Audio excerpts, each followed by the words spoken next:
কথা শুনো আমল আনো করনে কো ভাব সঙ্গীতে না পারি বাজো দুজখের আযাব।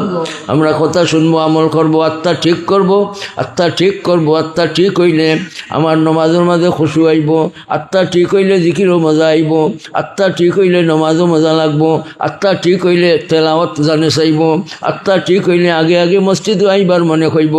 আত্মা যখন ঠিক হয়ে যাইব এই মানুষ ঠিক আত্মা লইয়া আল্লাহর পাগল লইয়া কবরে যাবে। কিন্তু সবচাইতে বেশি আমি চিন্তা করব আমার আত্মা ঠিক আছে না দুর্বল, আমার আত্মা বেমার না সুস্থ, আমার আত্মা সবল না দুর্বল। আমি আমার আত্মাটারে ঠিক করার জন্য আমি সচেষ্ট থাকবো, বলি ভাই ইনশাআল্লাহ।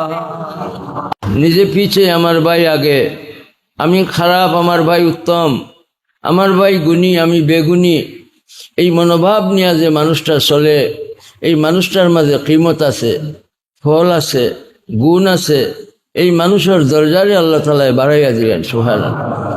মান তাওয়াযা লিল্লাহি রাফাহুল্লাহ।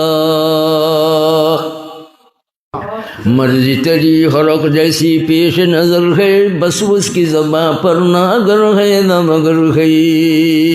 क़द अफ़लहल मुमिनून अल्लज़ीना हुम फ़ी सलातिहिम खाशिऊन। অবশ্যই মুমিন সফল কাম। সুসংবাদ, সুসংবাদদাতাকে কারে সুসংবাদ দিচ্ছেন? এই সুসংবাদ প্রাপ্ত কারা? সব মুমিন নাই। আল্লাযীনা হুম ফি সালাতিহিম খাশিউন।